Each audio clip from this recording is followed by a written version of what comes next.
Welcome to Section 420, Talkin Yankees, the podcast. Well, if the previous episode was the Texas two-step, I guess we'd call this the Toronto two-step.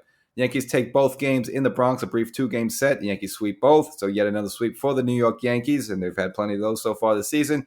And again, just kind of continue their dominance against the Toronto Blue Jays, just again displaying that they are the team to beat. So we'll get into all that, but before we do, make sure you subscribe to this podcast. So wherever you're listening to it, I'm sure there's a subscribe button. Subscribe, get notified when new content comes up throughout the season. So get these little series wrap-ups. So, maybe you're on vacation or you've just been not paying attention or maybe just binge watching a bunch of series and not watching sports as much. You want to know what's going on lately with the Yankees. I'll keep you up to date as well. I'll give you some Yankee stories, some rants, some news and notes, opinions, all the 9 yards. But we'll hold the garlic fries. No garlic fries included. So Toronto come to town. Last time these two teams met, the Yankees took 2 out of 3 in Toronto, so I'm sure they want to come back here and return the favor. And kind of an exciting series, even though those 2 games, a lot of dramatics with some big home runs, as well as a couple of players and a manager being thrown out. So a little sparks here. I guess with Boston kind of floundering so far to start the season, maybe the Yankees and Toronto will be like the new rivalry for a little bit the next couple of years, and it would be interesting because the Yankees are always good and Toronto's kind of up and coming. So kind of adds a little excitement to these games. Now, in the first game for the Yankees, on the mound was Luis Severino, and he kind of figured he was going to struggle. Hadn't pitched in about a week, and right off the bat, the first batter he faces, George Springer, takes him deep for a home run, puts the Yankees in a 1-0 hole, and then Toronto would play 2 more, thanks in a double in the second inning by Santiago Espinal. So the Yankees were behind 3-0. Now Severino did settle down, but the only problem is that on the hill for Toronto is Yusei Kikuchi, who again the Yankees have not been able to figure out so far this season, and no hit the Yankees through 5 innings. It wasn't until the sixth inning until finally the Yankees were able to break through. Yimi Garcia on the mound for the Blue Jays coming out of the bullpen, and with 2 on, Giancarlo Stanton hit an opposite field laser line drive type of home run, just curved into the before the right field pole. And according to Statcast, that would not have been a home run in any other ballpark but Yankee Stadium. So again, Yankees taking advantage of a home cooking and the dimensions there, and I guess why they're 14-4 at home. And again, the previous series, we saw Texas manager Chris Woodward refer to Yankee Stadium as a Little League park.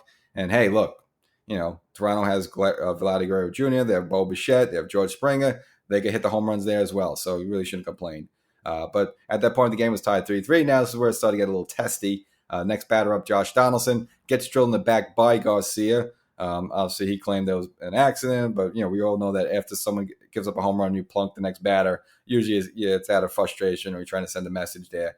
So Donaldson jawed a little bit. He's a kind of a tough guy, but did go to first base. But interestingly enough, the crew chief threw Garcia out right away, which is kind of surprising because usually after someone gets plunked, you issue a warning to each bench, and then if someone gets hit after that or someone throws after that, you usually kick out the manager or the player. But this was without warning. Just threw Garcia out right away.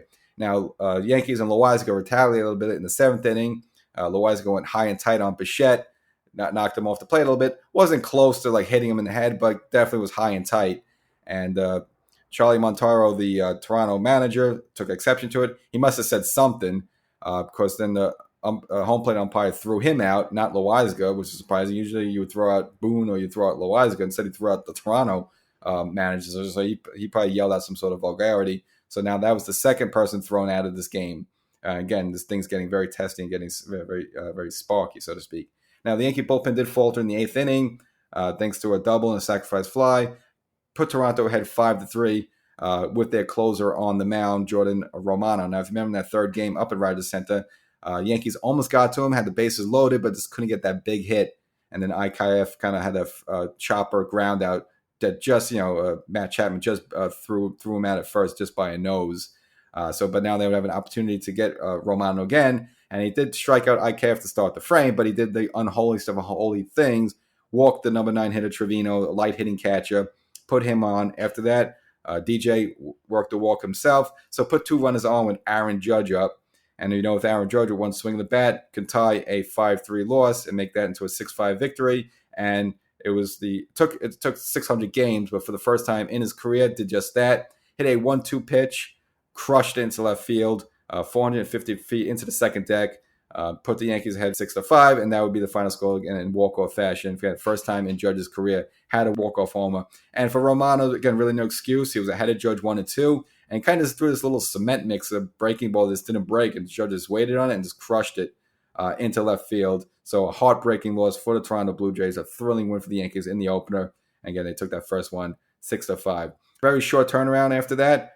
Next day, an afternoon game, 12:30 start. We put Jameson Taillon against Jose Barrios. And Taillon was a little sloppy in the first inning. Would actually hit Guerrero Jr. in the arm. Would have bases loaded.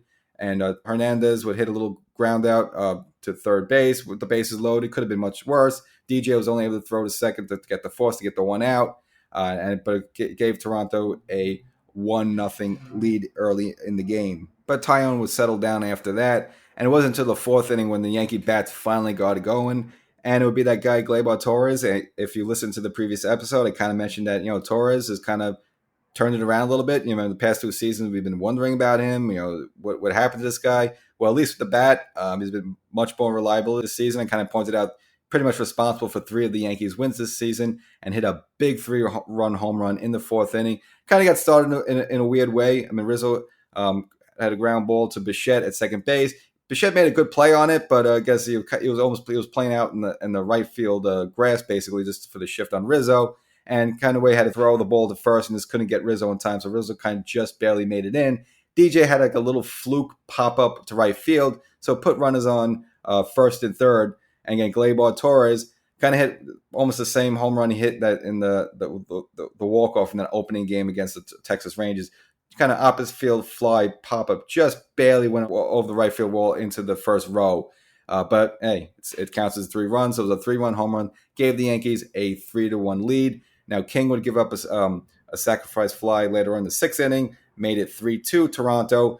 But in the bottom of the frame, Gleyber Torres, that man will come through again with the same 2 runners on. DJ LeMahieu and Rizzo at second and third. They brought the infield in because they wanted to cut down the run. Obviously, at that point, they don't want to fall further behind.